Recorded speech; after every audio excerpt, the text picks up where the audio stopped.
मैं तो दर्शन करवायो श्याम दर्शन दे दीजो। मैं तो दर्शन करवा आयो श्याम दर्शन दे दीजो। हेलो गाइस, आज हम जयपुर के राजा के बारे में पढ़ लेते हैं, क्योंकि कहा जाता है कि गोविंद देव जी, जिनको जयपुर के आराध्य देव मानते हैं, और यही जयपुर के राजा भी कहलाते हैं। जय श्री गोविंद देव जी। आज हम बात कर लेते हैं गोविंद देव जी। गोविंद देव जी जयपुर के राजा कहलाते हैं। यहाँ पे सबसे बड़ा मंदिर गोविंद देव जी का जयपुर में बना हुआ है। ठीक है, आप हवा महल के साइड में जो एक बहुत बड़ा रास्ता जा रहा है, वहां से आप अगर एंटर करोगे हवा महल के पीछे की साइड से, तो वहां जस्ट उसी के उधर क्या है, आपके गोविंद देव जी का मंदिर है। ठीक है, गोविंद देव जी के मंदिर के बारे में सबसे ज्यादा महत्वपूर्ण इसलिए है क्योंकि ये हमारे जयपुर के आराध्य देव भी है, और इनका चमत्कार देखा जाए ना तो बहुत ज्यादा है शुरू से लगा के, क्योंकि हमारे जयपुर के जो आमेर के राजा हुआ करते थे, उनके ये आराध्य देव, इनकी बिना जानकारी, इनके बिना आदेश के कोई भी एक्शन या नहीं लिया जाता था। जयपुर में कोई भी इनकी आज्ञा के अलावा कोई भी कार्य नहीं किया जाता था। तो इन्हें शॉर्ट में जल्दी जल्दी पॉइंट टू पॉइंट पढ़ लेते हैं, फिर ब्रीफली मैं समझाऊंगा, क्योंकि ये आरएस मेंस में भी कभी कभी पूछ लिया जाता है और प्री के अंदर क्वेश्चन आए हुए हैं। ठीक है, जब क्या है ना कि लोक देवता या देवता के बारे में आरएस के अंदर पूछा जाता है, तो ये बहुत महत्वपूर्ण देवता हो जाते हैं गोविंद देव जी। ठीक है, तो जयपुर के राजा कहलाते हैं गोविंद देव जी। गोविंद देव जी का जो टेम्पल है किस गार्डन के अंदर है? ठीक है, तो जय निवास गार्डन जो उद्यान है, ठीक है, गार्डन को उद्यान कहते हैं। तो गोविंद देव जी का जो टेम्पल है कहाँ पे सिचुएटेड है, कौन से गार्डन के अंदर है? तो जय निवास गार्डन के अंदर है। गोविंद देव जी की 7 आरती होती है। गोविंद देव जी के मंदिर में इनकी 7 आरती होती है। मंगला आरती के अलावा शेष 6 आरतियां। सुबह जल्दी आरती होती है, रात को भी आरती होती है। दिन भर इनकी 7 दिन में पूरा सुबह से लेके रात तक इनकी 7 आरतियों में इनकी पूजा की जाती है। ठीक है, अब सबसे महत्वपूर्ण, क्योंकि ये आपको पता हो नहीं पता हो, ये पढ़ना बहुत ज्यादा जरूरी है, क्योंकि गोविंद देव जी का जो मंदिर है गिनीज वर्ल्ड रिकॉर्ड के अंदर ये ऐड है, और ये 30 जनवरी 2016 के अंदर गोविंद देव जी का जो मंदिर है इसको गिनीज वर्ल्ड रिकॉर्ड में ऐड किया गया, और ये 2 बार किया गया। किन किन कारणों से? तो पहला कारण जो है, यहाँ पे 21,000, ठीक है, यहाँ पे 30 जनवरी 2016 को 21,000 मंदिर के अंदर क्या है, दीपक जलाए गए, और 5 मिनट तक ये दीपक को जलाने की वजह से ये गिनीज वर्ल्ड रिकॉर्ड के अंदर ऐड होता है। ठीक है, 21,000 दिए यहाँ पे जलाए गए 30 जनवरी 2016 को, इसलिए first record Guinness world record यहाँ से बनता है 21,000 दिए जलाने के बाद, और ये 5 मिनट तक ये जलते रहते हैं।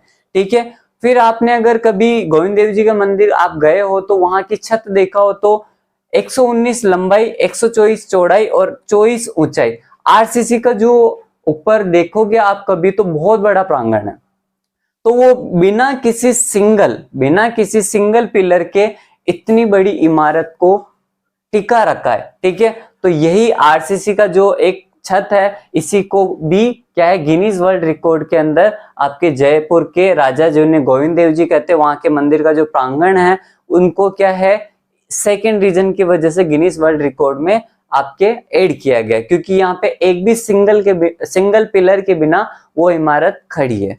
ठीक है, जयपुर के आराध्य देव मैंने बताया है, श्री गोविंद देव जी को कहा जाता है। अब ये जो मूर्ति है, गोविंद देव जी की जो मूर्ति है और उनके साथ उनके राधा जी है, आप कभी गए हो तो आपने देखा होगा सब आरतियों, अगर आपने देखी हो तो बहुत अच्छा वातावरण वहां देखने, ऐसा लगता है कि जैसे बैठे ही रहे, क्योंकि वो वातावरण ही इतना सुंदर होता है कि किसी की जाने की इच्छा नहीं होती उस प्रांगण से। जो गोविंद देव जी उनके साथ उनकी राधा है, ये जो मूर्त है ये औरंगजेब के काल में जयपुर लाए गए थे। गोविंद देव जी को औरंगजेब के समय में इन गोविंद देव जी को जयपुर लाया गया था। ठीक है, पहले गोविंद देव जी का जो मंदिर है वो यहाँ पे, गोविंद देव जी का जो अभी मंदिर है, ठीक है, पहले ऐसा कहा जाता था कि यहाँ पे सिटी प्लेस बनने के लिए आज्ञा हो चुकी थी और बनना शुरू भी कुछ हद तक हो गया था, परंतु क्या है कि गोविंद देव जी ने सपने में आके राजा को बताया होगा और फिर स्थान बदलाया गया और यहाँ पे गोविंद देव जी का मंदिर बनाया गया। बाकी पहले यहाँ पे क्या बनना था, सिटी प्लेस, ठीक है। इसके बाद जय सिंह जी ने इनके नाम पे एक मोहर निकाली जिसके ऊपर लिखा हुआ था कि गोविंद देव जी चरण सवाई जय सिंह शरण, ठीक है। गोविंद देव जी चरण सवाई जय सिंह शरण। गोविंद देव जी को मिला ठिकाने का दर्जा। गोविंद देव जी को आज भी आप अगर कभी मंदिर जाएंगे तो वहां पे कहीं पढ़ोगे तो वहां पे ठिकाना इनके लिए गोविंद देव जी ठिकाना, ठीक है, जयपुर ठिकाना। तो इनको क्या है ना कि राजा इसलिए नहीं कहते थे कि फॉर्मेलिटी के तौर पे बता दिया कि वह हमारे यहाँ राजा, इनको ठिकाने का दर्जा, यानी राजा वहां रहता है जहां पे उनका ठिकाना होता है, महल। तो ये गोविंद देव जी का महल था, इसी वजह से इनको क्या है कि ठिकाने के राजा कहते थे, ठीक है। गोविंद देव जी ध्यान से मतलब गोविंद देव जी के ध्यान से अच्छे काम की शुरुआत होती। कोई भी जयपुर में जो जयपुर वासी है बिना इनके आज्ञा के, बिना कोई ऐसा काम जो करने जा रहे हैं, अच्छा काम करने जा रहे हैं, इनकी आज्ञा के, इनके दर्शन के बिना नहीं करते हैं, ठीक है। ये एक परंपरा है वहां की। जयपुर के राजा व परिवार के मुखिया गोविंद देव जी ही है। जैसे जयपुर के राजा महाराजा उनके जितने भी परिवार थे तो उनके जो मुखिया कहलाते थे वो गोविंद देव जी ही कहलाते थे। प्लेस पर सबसे ऊपर जो है ना, सिटी प्लेस पे या राजा के महल पे अगर आप देखोगे कभी तो गोविंद देव जी का झंडा ही सर्वोपरि, यानी सर्वोपरि के अलावा उच्च स्थान पे सबसे ऊंचा जो झंडा है वो गोविंद देव जी का। उसके बाद जयपुर के राजाओं का झंडा लगा करता था, यानी आराध्य देव का झंडा सबसे ऊपर था, सिटी प्लेस और महल, ठीक है। इसके बाद उससे नीचे महाराजा का झंडा लगा करता था। जयपुर वासी को सकारात्मक ऊर्जा जो देते हैं वो गोविंद देव जी ही देते हैं। गोविंद देव जी के दर्शन से ही सबसे बड़े काम की शुरुआत होती है। मैंने बताया आपको, तीज त्योहार के हिसाब से इनको धारण कराया जाता है पोशाक। जैसा जिस दिन त्योहार होता है उसके हिसाब से यहाँ पे गोविंद देव जी को पोशाक धारण की जाती और उनकी आरतियां की जाती 7 बार, ठीक है। जैसी गोविंद देव जी की पोशाक होगी वैसी राज परिवार की भी पोशाक होगी, क्योंकि आराध्य देव जो पहनेंगे वही के वही उनके परिवार वाले या वो पहनेंगे, ठीक है। इसके बाद गोविंद देव जी रोजाना प्लेस में आते हैं और राजभोग प्रसाद धारण करते, ऐसी मान्यता है, ठीक है। और राज परिवार भी सुबह नहा धो के हमेशा गोविंद देव जी के दर्शन करते हैं, रात को भी, और यहाँ का प्रसाद हमेशा क्या है आपके राज परिवार के वहां पहुंचा दिया जाता है और वो रोज इनके प्रसाद से ही अपनी शुरुआत करते हैं जो आपके राज परिवार, ठीक है। इसके बाद क्या, कठिन परिस्थितियों में गोविंद देव जी को लाया गया था जयपुर। वृंदावन से लाने का काम सबसे बड़ा था, यानी ये जो मूर्ति है ये वृंदावन से ही लाई गई थी औरंगजेब के टाइम पे। श्री गोविंद देव जी के मंदिर पर बिना किसी शिखर के एक मंदिर है, इसमें कोई शिखर नहीं है, बिना शिखर का एक मंदिर है गोविंद देव जी का जो जयपुर के अंदर।